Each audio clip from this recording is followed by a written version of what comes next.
আলহামদুলিল্লাহ ওয়াসসালাতু ওয়াসসালামু আলা রাসূলিল্লাহ আম্মা বা'দ সম্মানিত মাদিনী ভাইরা আসসালামু আলাইকুম ওয়া রাহমাতুল্লাহি ওয়া বারাকাতুহু।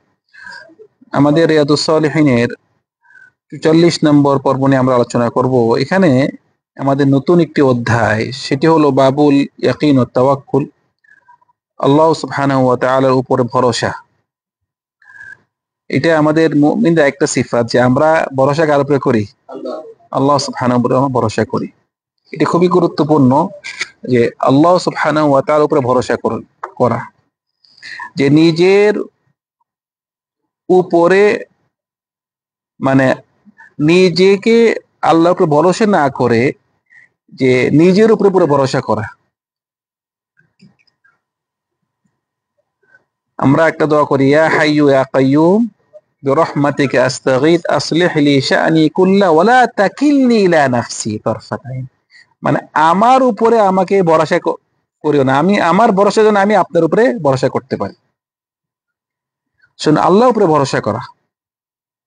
তো এখানে অনেকগুলো হাদিস আছে, অনেকগুলো আয়াত এনেছে। প্রথমে এই যেই আয়াতটি এনেছেন যে ইমাম নওয়ী, যে আল্লাহ সুবহানাহু ওয়া তাআলা বলেছেন যে ওয়ালাম্মা রাআল মুমিনুনা আল আহজাবা ক্বালু হাদা মা ওয়া'আদানা আল্লাহু ওয়া রাসূলুহু ওয়া সাদাকাল্লাহু ওয়া রাসূলুহু ওয়া মা যাদাহুম ইল্লা ঈমানান ওয়া তাসলিমা।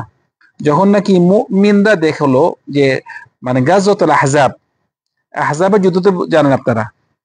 আহজাবের যুদ্ধ, আহজাব কেন বলা হয়েছে? আহজাব হলো যে জামু হিজব, দল, মানে সব কাফেররা একত্রিত হয়ে গিয়েছে। সব কাফেররা একত্রিত হয়ে গিয়েছে, উদ্দেশ্য কি? মুসলিমদেরকে একদম পুরা উঠিয়ে দিবে, পুরা মদিনা ঘেরাও করে ফেলেছে। সব কাফেররা একত্রিত হয়ে পুরা মদিনা ঘেরাও, মানে মুসলিমরা রাখবেই না আর। এখন রাসূলুল্লাহ দেখলেন যে মুসলিমদের সংখ্যা খুবই কম,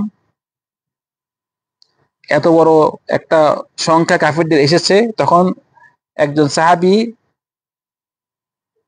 ওই সাহাবীর নাম কি, যে রাসূলুল্লাহকে পরামর্শ দিয়েছেন যেন কি করে, গর্ত করে, সাহাবার নাম কি? সালমান আল ফারিসি। নাম সালমান আল ফারিসি। সালমান আল ফারিসি উনি রাসূলুল্লাহকে পরামর্শ দিলেন, যেহেতু এখন সব কাফেররা আক্রমণ করেছে মদিনাতে, মদিনার যেখান দিয়ে নাকি ঘোড়া এবং উট প্রবেশ করবে ওখান দিয়ে আপনি গর্ত করে ফেলেন, গর্ত, ওরা গর্তর উপরে লাফ দিয়ে আসতে পারে, মানে একটা উপায় আর কি। রাসূলুল্লাহর কথা শুনে কি করলো, গর্ত করলো। তো কাফেররা আসে আটকে গেছে, মদিনা ঢুকতে পারে নাই, কারণ গর্ত যদি নিচে দিয়ে আসে তো পারবে না, ওরা গর্তের পাশে আছে। আবার গর্ত এত বড় গর্ত যে আপনি লাফে আসতে পারবেন না। এই কৌশলে ওরা মদিনার কে কি করলো, এখন আছে মদিনা যে খান্দাক বলে, খান্দাক গেছেন না আপনারা, যে 7 মসজিদ যেখানে বর্তমানে বলা হয় খন্দক, ওইটাও খন্দক মানে তো গর্ত, ওখানে গর্ত করে। হ্যাঁ, থাকতে পারে ওখানে এখন পুরো দেওয়া যে আপনার ব্রাউন, মানে পুরো বন্ধ করা, কিন্তু ওই জায়গার মধ্যে হয়েছে আর কি। হ্যাঁ, খান্দাকের যুদ্ধটা কি, গাজওয়াতুল, মানে খান্দাক অর্থ হলো গর্ত, মানে এখন গর্তের যুদ্ধ। আবার আহজাব কেন বলা হয়েছে, যে সব কাফেররা কি একত্রিত হয়ে গিয়েছে, ইসলামকে ধ্বংস করে দিবে। তো এখানে উদ্দেশ্য হলো যখন নাকি কাফেররা সব একসাথে হয়ে গিয়েছে মুসলিমদেরকে ধ্বংস করার জন্য, তখন মুসলিমরা যখন নাকি দেখেছে কাফেরদের অবস্থা, যে ওয়ালাম্মা রাআল মুমিনুনা আল আহজাবা ক্বালু হাযা মা ওয়া'আদানা আল্লাহ, এইটাই আল্লাহ আমাদেরকে ওয়াদা দিয়েছে, রাসূল ওয়াদা দিয়েছে যে এই যে কাফেররা এসেছে আমাদেরকে ধ্বংস করার জন্য, এরপরে আমাদের জয় হবে, আমাদের কি জয় হবে। এই যে একটা পরীক্ষা, আমাদের পরীক্ষার মধ্যে আছি, পরীক্ষার পরে আমাদের কি জয় হবে। কিন্তু মুনাফিকিনরা কি বলছে, যে মা ওয়াদান আল্লাহ রাসূলু ইল্লা গুরুরা, যে মুনাফিকরা বলতেছে এগুলো সব ধোঁকা, আমাদেরকে রাসূলুল্লাহ কি এগুলো সব ধোঁকা দিচ্ছে, আল্লাহ আমাদেরকে ধোঁকা দিচ্ছে, ধোঁকা প্রতারণা করতেছে আমাদের সাথে। মানে মুমিনরা যখন নাকি, অনেক মানুষ আছে যে যখন নাকি ভালো অবস্থায় সে আল্লাহ ইবাদত করে, এই যে অবস্থা খারাপ হইলে আপাতত সারি দিয়ে পুরা গালি গালা শুরু করে দেয় আল্লাহকে। এটা মুমিনদের সিফাত। মুমিনদের সিফাত হলো যে আপনি ভালো সময় আল্লাহ ইবাদত করবেন, অবস্থা খারাপ হইলে কি আল্লাহ ইবাদত করবেন আপনি। কিন্তু মুনাফিকের সিস্টেম হলো, মুনাফিকের যে ভালো অবস্থায় ঠিক ছিল, যখন বিপদ আসছে তখন বলতেছে, রাসূল সাল্লাল্লাহু আলাইহি ওয়াসাল্লাম বলতেছে গাজওয়াতুল আহজাবে যখন নাকি কাফেররা এই গর্ত করতেছে, রাসূলুল্লাহ ওই গর্ত পাথরের মধ্যে একটা বাড়ি দিয়ে বলতেছে আমার জন্য ওই রুমে আমরা জিতবো, রুম খোলা হয়ে গিয়েছে। আরেকটা বাড়ি দিয়ে বলতেছে ফারেস খোলা হয়ে গিয়েছে। তো মুনাফিকরা বলতেছে আমরা কেউ বাথরুমে যেতে পারি না ভয়ে, আর রাসূলুল্লাহ কি বলতেছে রুম ফারেস ওরা জয় করবে, মানে ওরা ঠিক করতেছে। তো ঠিকই জয় করছে না, ঠিকই জয় হয়েছে। তো এখন মুনাফিক যারা নাকি মুমিন, তারা যখন নাকি এইসব দেখেছে এত বড় একটা বিপদ, ওরা বলতেছে আমরা নিশ্চয়ই এরপরে আমাদের জয় আছে। ঠিকই আল্লাহ সুবহানাহু ওয়া তাআলা এত বড় যুদ্ধতে তাও আল্লাহ কি ওদেরকে জয় করেছে, ওরা ঢুকতে পারেনি, কিছুদিন অপেক্ষা করছে ঢুকতে পারতেছে না, পরে এমন বাতাস আসছে, বাতাসে ওরা সব ভাগছে। মানে কয়েকদিন ছিল, কয়েকদিন পরে দেখতেছে ওরা ঢুকতে পারতেছে না, কয়েকদিন পরে এমন বাতাস আসলো, ঠান্ডা বাতাস, পরে সবাই ভাগছে, আর থাকতে পারে নাই। তো এইটা হলো যে যে যখন নাকি মুমিনরা দেখেছে এত বড় কি বিপদ, ওরা বলতেছে এইটাই আল্লাহ আমাদেরকে ওয়াদা দিয়েছে যে এই পরীক্ষার পর আমাদের কি জয় আসবে।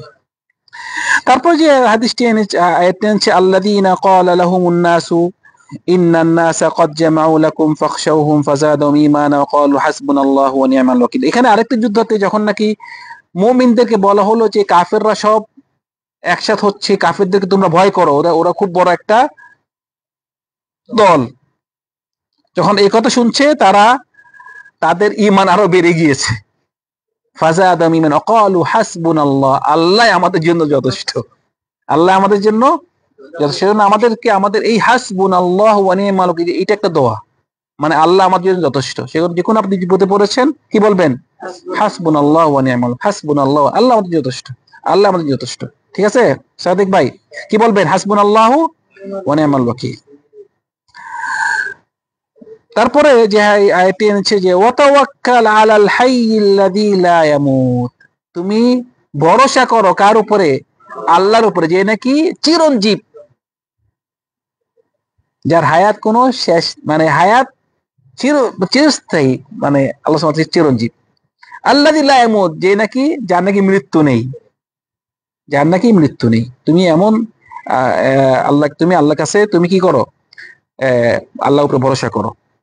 তারপর বলতেছে ওয়া আলাল্লাহি ফালইয়াতাওয়াক্কালিল মুমিনুন, যে আল্লাহর উপরেই যেন মুমিনরা কি করে, ভরসা করে, আল্লাহর উপরে যেন মুমিনরা ভরসা করে। তারপর বলছে ফাইদা আযামতা ফাতাওয়াক্কাল আলাল্লাহ, তুমি যদি কোনো একটি কাজ করতে সিদ্ধান্ত নাও কি করবে, আল্লাহর উপরে ভরসা করবে। আমরা সেজন্য যে কোনো একটি কাজ সব করতেছেন তাও বলবে আমি আল্লাহর উপর ভরসা করলাম, তাওয়াক্কুল করলাম। আল্লাহ তাওয়াক্কুল, আল্লাহ ভরসা করা, এর আরবিতে বলে তাওয়াক্কুল করা, আল্লাহর তাওয়াক্কুল। এখানে অনেক চলে তাওয়াক্কুল আল্লাহ, আল্লাহর উপর তাওয়াক্কুল করো। ওখানে যাচ্ছেন সব ঠিক আছে, তাও বলবে আমি আল্লাহ আমাকে বাঁচাবে, আল্লাহর উপর তাওয়াক্কুল করলাম। তারপর বলছে ওমান ইয়াতাওয়াক্কাল আলাল্লাহি ফাহুয়া হাসবুহ, সূরাতুত তালাকে বলতেছে যে কেউ যদি আল্লাহর উপরে তাওয়াক্কুল করে আল্লাহ তার জন্য যথেষ্ট। আর কি চান আপনি? আমাদের ঈমানটা দুর্বল ভাই, আমরা ভবিষ্যৎ বুঝি না। আমরা চাই এখন দোয়া করেছি সাথে সাথে যেন কি, সাথে সাথে কবুল। আপনি দোয়া কবুলের দায়িত্ব আপনার না, দোয়া কবুলের দায়িত্ব কার? আল্লাহর। আপনি দোয়া করে যান, কাজ করে যান। ওমাই ইয়াতাওয়াক্কাল আলাল্লাহ কিন্তু আমরা কাজ করতে হবে ভাই। তাওয়াক্কুল করার অর্থ এই নয় যে আপনি কাজ না করে বসে থাকবেন।